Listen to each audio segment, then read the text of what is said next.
Guaraní tuvo la firmeza necesaria para una remontada espectacular frente al Sportivo Luqueño y quedarse con un valioso triunfo para seguir de manera aplomada como líder del campeonato en esta condición por segunda fecha consecutiva. Y además se vendrá la tercera fecha con Guaraní asegurándose en la punta porque Cerro Porteño había postergado su partido frente a Tembetaré para el 17 de septiembre. Esto que hizo el Ciclón, de postergar el partido, no lo va a dejar exento del análisis y del comentario dentro de lo que significa esta postergación, amparándose en el reglamento para el conjunto azulgrana. Olimpia tuvo una inesperada caída frente al 2 de mayo en Pedro Juan Caballero, que lo aleja de toda posibilidad de estar al acecho mirando alguna posibilidad de conquista en la parte alta de la tabla. Olimpia está muy alejado y definitivamente tendrá que decidirse de lleno, de meterse de lleno en la Copa Paraguay para encontrar el camino rumbo a la Copa Libertadores de América del próximo año. Libertad que sigue con su depresión, no pasó del empate frente a General Caballero. El que viene repuntando es Trinidense, está ahí nomás el Tri, que obtuvo un triunfo clave en el cierre de la fecha frente a Ameliano. Ya estamos aquí para hablar de todo lo que dejó la fecha número 11, la última de la primera rueda del Campeonato Clausura del fútbol paraguayo, y por supuesto también vamos a dedicar algunas palabras a la selección paraguaya que ha logrado su clasificación para el Mundial 2026.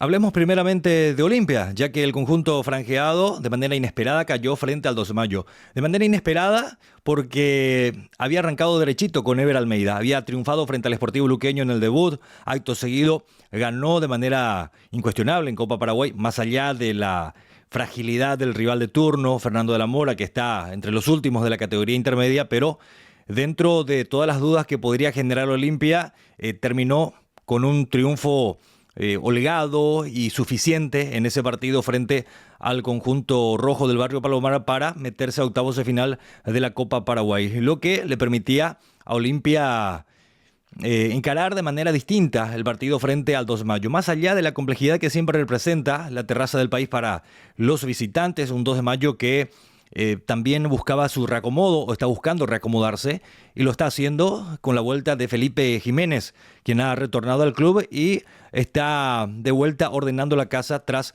su salida.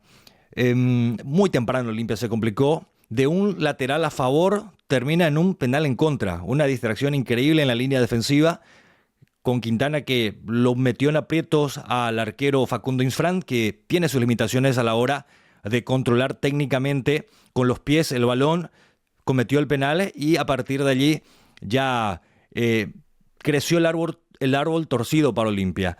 Coste que antes del cierre del primer tiempo había logrado el tanto del empate, tenía la posibilidad de afrontar de manera distinta en el segundo tiempo, pero le ha costado y mucho, más en ese terreno que los jugadores dicen es una cancha rápida, la del 2 de mayo. No tendrá la similitud con el Empastado de la Olla, Defensores del Chaco, Cancha de la Libertad, que son las pistas más rápidas del fútbol paraguayo y las mejor preparadas.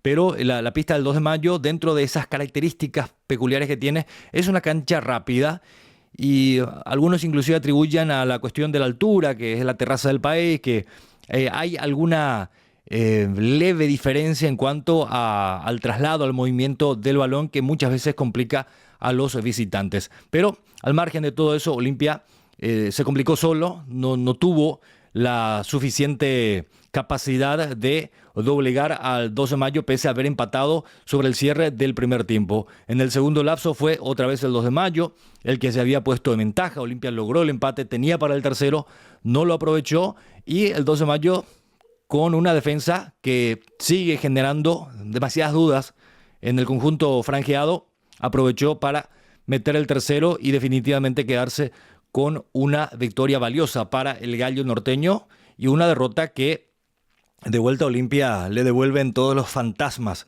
del pasado reciente, en la época de Ramón Díaz, la época de Bustos. Consta que ahora como que hay un aura diferente con la presencia de Ever Almeida, pero tendrá que ir agregándole también cosas en cuanto a lo que tiene que ver con la propuesta futbolística. Ensaya un fútbol, o por lo menos pretende ensayar un fútbol más directo, con lanzamientos más bien verticales que horizontales, pero yo creo que Olimpia lo que va o lo que tiene que hacer es tratar de asentar un equipo en lo que resta de este campeonato, porque para pelear está lejos, está muy lejos.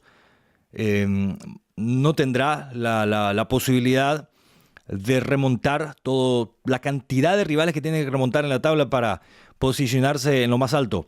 Además, está en un proceso de reacomodo futbolístico. Entonces, lo que tendrá que hacer Ever Almeida con su plantilla es buscar un equipo, encontrar un funcionamiento con la característica que sea, pero algún funcionamiento concreto, algo que Olimpia no ha tenido a lo largo de esta temporada, y sentar las bases para lo que será el próximo año y buscar meterse por la ventana de Copa Paraguay a la Copa Libertadores América, porque siempre la idea, la intención, la ilusión del hincha de Olimpia está en Copa Libertadores América. Entonces, al estar lejos en el campeonato clausura, ganar la Copa Paraguay sería, de alguna forma, salvar el año, un año muy pobre para Olimpia, algo que había logrado en su momento con Julio Cáceres. ¿Se acordaron ustedes? Olimpia, de un año paupérrimo, a conquistar la Copa Paraguay, ganó la Supercopa y cerró de manera muy decente aquella temporada en ese primer momento de Julio Cáceres como entrenador. ¿Y por qué no pensar en algo similar ahora con Ever Almeida? De formar una base fuerte, sólida, en cuanto a plantilla, en cuanto a equipo, en cuanto a propuesta futbolística, tratar de ganar la Copa Paraguay y llegar ya algo aplomado a la Copa Libertadores del próximo año. Es lo que le resta a Olimpia en esta temporada. Por el lado de Cerro Porteño, hablemos también de Cerro Porteño, antes de meternos a hablar de Guaraní, que es la sensación del momento. Cerro Porteño postergó su partido frente a Tembetarí por la última convocatoria de Blas Riveros a la selección nacional. Él se sumó a Gustavo Velázquez, a Gatito Fernández, que de por sí son jugadores de selección desde la era Alfaro. Se sumó Blas Riveros. Reglamentariamente Cerro Porteño tenía la posibilidad de postergar su partido. Y así lo hizo. Algo que a mí particularmente me generó cierta extrañeza. Comprimir el calendario más adelante, en lugar de liquidar ese partido y tener mayor holgura para la preparación de partido a partido en lo que se vendrá dentro de poco para el Ciclón. Sin embargo, el técnico Diego Martínez optó por postergar el partido, en hacer uso del amparo reglamentario para trasladar el partido más adelante. Una demostración de una absoluta inseguridad. Es una señal de inseguridad, porque un club como Cerro Porteño, con el plantel que tiene, no importa si tiene 2, 3, 4, hasta 5 jugadores convocados a la selección, tiene el plantel suficiente para encarar y ganar un partido como contra Tembetarí, un equipo semidescendido. Me van a decir, no, pero ojo que Tembetarí le ganó a Trinidense, que pasó también de la Copa Paraguay. Bueno, estamos hablando de un triunfo en todo el semestre en el campeonato de liga y de un pase en Copa Paraguay que estaba para cualquiera de los dos, o Tembetarí o su rival de turno. En este caso fue para Tembetarí. Entonces, que el hecho de que Cerro Porteño haya postergado su partido frente a este equipo es una señal de inseguridad por parte de su entrenador. Después del cachetazo que había recibido contra Trinidense, la pérdida del invicto, y en la fecha siguiente haber perdido la punta del campeonato, bueno, como que va cayendo una penumbra en el camino de Cerro Porteño y puede oscurecerse aún más. Optó el técnico por postergar el partido en lugar de jugarlo ya, de ganar y de estar siempre a uno de Guaraní. Se viene General Caballero para Cerro Porteño, un equipo que también depara sus sorpresas muchas veces, pero Cerro en condiciones normales tendría que ganar ese partido siguiente. Pero siempre va a estar a 4 de Guaraní hasta que regularice el miércoles de la semana que viene frente al conjunto de Tembetarí. Pero puede ser peor la ecuación para el técnico de Cerro Porteño en caso de ya contar con todos los jugadores regresados de la selección nacional y aún así no ganarle a Tembetarí. Algo que lo va a meter en una tremenda crisis al técnico que ya viene siendo bastante cuestionado por los hinchas de Cerro Porteño. Y esto que se ha acentuado principalmente desde la eliminación en Copa Libertadores de América, donde por su actitud temerosa le privó a Cerro Porteño de pelear, por lo menos pelear la clasificación a la siguiente etapa. Bueno, esto con respecto a Cerro Porteño y su postergación del partido, que Resumiendo entonces, para mí, más allá de la cuestión reglamentaria que le asiste al Cerro Porteño, pasa por una inseguridad del técnico para con su plantilla. Guaraní es la sensación del campeonato. El conjunto legendario demostró que hasta aquí viene con fútbol, con carácter, con mucha dinámica. Había logrado subir a la punta en la fecha anterior. Era un misterio saber si iba a saber sostenerse. Y más todavía por la forma en que se le planteó el partido en cancha del 12 de octubre, donde Sportivo Luqueño, con las herramientas que tiene, que no son muchas, pero que son valederas e importantes, le supo sacar una diferencia de 2-0. Más allá de la polémica para el penal que le dio apertura al marcador, de un lanzamiento lateral que debía ser para Guaraní, que se cobró para Luqueño, de allí derivó la falta, se cobró el penal, el 1-0 de Marcelo Pérez, después llegaba el segundo de una pelota detenida que la trabajó muy bien Sportivo Luqueño para ampliar la ventaja. Guaraní, que tiene mucha versatilidad dentro de su plantilla, jugadores jóvenes, con proyección, con mucho ritmo y que están tomando muy en serio su carrera de futbolista. En este caso, así está el plantel de Guaraní. En el segundo tiempo, con ciertas movidas dentro de la estructura, de sacarlo a Román, zaguero central, para meterlo a Barbote, que es lateral, pero que pasó a jugar de central porque Guaraní iba a asumir riesgos y necesitaba a alguien más rápido para cubrir espacios en contragolpes, porque Guaraní apostó a eso, de meterse de lleno para adelante, a sabiendas que Sportivo Luqueño podía meter contragolpes. Entonces lo bajó Alcides Benítez, que estaba jugando de volante por la derecha, a jugar como lateral, que es su posición, de hecho de oficio, posición original. En el primer tiempo no funcionó mucho Guaraní porque los extremos, tanto Alcides Benítez como Derlis Rodríguez, se metían mucho por la parte interna. Luqueño le propuso un embudo y se metía mucho en ese embudo Guaraní. Ya con el cambio de piezas, en el segundo tiempo, con el ingreso de Torales y Rodríguez ya abriéndose más sobre la izquierda para hacer sociedad con Maidana, y Sánchez tirado más a la derecha, no tan detrás del punta como había sucedido en el primer tiempo, empezó a funcionar la maquinaria aborigen, a tal punto que lo tuvo a Luqueño en su campo todo el segundo tiempo. Logrado el primer tanto, el del descuento, Guaraní no desistió, fue por el segundo, metió otro cambio, ya estaba preparando otro cambio Víctor Bernay con el 2-1, el ingreso de Mendieta para sustituir a uno de los volantes de marca y tener a uno que pueda meter un pase de diferencial, más allá de que se exponía aún más en posibles contragolpes.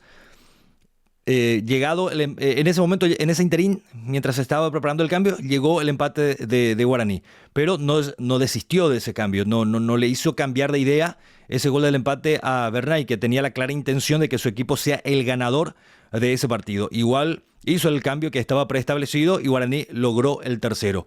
Pudo haber logrado el cuarto con alguna esporádica llegada de Sportivo Luqueño, más por empuje que por fútbol, más por voluntad que por claridad en ese segundo tiempo, de haber podido llegar a un empate.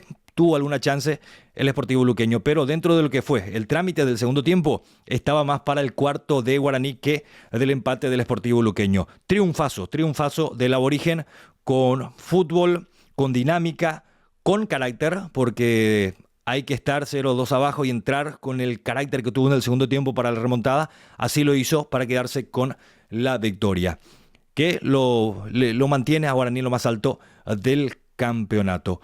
¿Qué decir de Libertad? El empate sin goles frente a General Caballero. Está empezando la era de Guiñazú. Yo creo que también Libertad se va a tomar como banco de prueba esta segunda ronda del campeonato y que el Cholo pueda ir metiendo su sello dentro de lo que puede ser su propuesta para el año que viene, apuntando siempre Libertad fuerte a la apertura y también para pasar de grupo en Copa Libertadores de América. El que tuvo un triunfo clave fue Sportivo Trinidense, que tiene sus altibajos, que mete triunfos resonantes, como aquel contra Olimpia, como contra Cerro Porteño, pero que de repente te pierde el partido inesperado, como le pasó contra Tembetaré hace poquito. Pero se repuso, le ganó a Meliano y está ahí a 5 de Guaraní, no está lejos. El Sportivo Trinidense, que mantiene viva la ilusión de por qué no pelear el campeonato.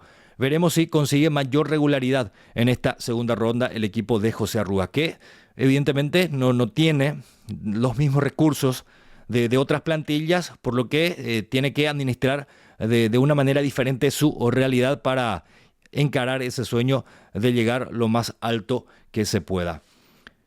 A esperar lo que pueda suceder en la ronda de revanchas del Campeonato Clausura. Se viene la 12ª fecha con el partido pendiente de Cerro Porteño, que tendrá que jugar el fin de semana e inmediatamente regularizar su partido frente a Temperley y volver a jugar el fin de semana que sigue, con el calendario más comprimido. Comprimir el calendario por tener a la mayor cantidad de jugadores posibles. Esa ha sido la temática en Cerro Porteño.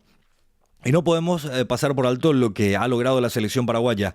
La clasificación al Mundial después de haber fracasado en tres eliminatorias de manera consecutiva. Que para mí Paraguay no tenía que haber fracasado. Se hizo mal la transición para Brasil 2014, se cortaron procesos, se arrancó mal el proceso aquel, después se cortó, se continuó mal. Entonces, si se empezó mal, se continuó mal, evidentemente iba a acabar mal. No se aprendió la lección para el Mundial 2018. Sobre el cierre estuvo a punto Paraguay de clasificarse, ya con una cantidad importante de jugadores de la actual camada, partícipes de aquellas eliminatorias que han fracasado, aquellos jugadores, pero más bien fue fracaso de la conducción dirigencial primero, por haber contratado mal los técnicos, de hacer los cambios en malos momentos y de haber metido a Paraguay ahí en el precipicio para terminar cayéndose. Y ni hablar del último Mundial, que bueno, se hizo de vuelta todo mal. Ya en la Copa América, de la primera Copa América que había tenido con Berizzo, se veía que la cosa no iba a caminar, pero los dirigentes pensaron otra cosa. El tiempo terminó demostrando que ellos no tenían la razón. Y por fin, después de esta última Copa América, donde Paraguay pasó la vergüenza de su historia, porque se lo había contratado a Garnero por haber hecho cosas interesantes en el campeonato, cosas exitosas, hay que decir, dentro del campeonato local, pero siempre con el estigma de la Copa Internacional, porque en Libertadores, en Olimpia le fue muy mal, en Libertad le fue peor. Aún así se lo contrató porque era lo que había a mano y porque había mucha desesperación en ese momento por tener a un técnico que evidentemente no era el técnico de nivel que necesitaba la selección. La fortuna de alguna forma le sonrió a Paraguay por haberlo puesto en el mismo grupo que Costa Rica, en ese momento con la conducción de Gustavo Alfaro. Y en ese cruce que hubo, se dieron las primeras palabras, los primeros saludos, las primeras conversaciones para que finalmente eso se vaya formalizando, madurando y se lo traiga Alfaro como técnico de la selección nacional. Desde que se lo trajo Alfaro, bueno, ustedes ya saben todo lo que ha pasado. Paraguay pasó de ser una selección absolutamente accesible para todos a una selección casi invencible, porque solamente le pudo ganar a Brasil desde que asumió Alfaro. Después, ya el partido pasado contra Ecuador en un ambiente festivo, donde claro, yo particularmente quería que Paraguay gane para que la fiesta sea completa y porque además significaba mantener la racha de triunfo frente a Ecuador jugando en el Defensores del Chaco o jugando en Paraguay, porque en Ciudad del Este también se le había ganado, Paraguay ya estando eliminado y Ecuador clasificado para el Mundial de Qatar. Bueno, no se pudo mantener esa hegemonía, pero el puntito había que hacer, se hizo para clasificarse al Mundial. Y yo particularmente no tengo mucho para reprocharle en ese sentido a Alfaro, porque él había advertido en aquella primera conferencia suya, cuando fue presentado, que el empate también te puede servir para ir al Mundial. No hay que alocarse para salir a ganar siempre. Hay veces que el empate te puede servir. Ese empate le sirvió a Paraguay, más allá de lo que pasó en Buenos Aires, el triunfo de Argentina contra Venezuela, pero no había que pensar mucho también en otros partidos. Había que ganar, había que hacerlo el punto que se necesitaba y clasificarse de esa forma. Ahora Paraguay espera por el partido frente a Perú para también romper un poco el cascarón histórico en Lima, donde Paraguay nunca pudo ganar. Esta es la oportunidad para la albirroja y cerrar de la mejor manera posible estas eliminatorias. Inclusive estuve haciendo cuentas. ¿Qué hubiera pasado? ¿Qué hubiera pasado si Paraguay ya contaba con Alfaro desde el principio de las eliminatorias? Probablemente, haciendo el cálculo de números dentro de la lógica y dentro de lo que ha sido la tendencia estadística con Gustavo Alfaro como entrenador, Paraguay hubiera estado con 34-35 puntos por detrás de Argentina, por encima de Brasil, por encima de Uruguay. Simplemente para valorar el trabajo del actual entrenador.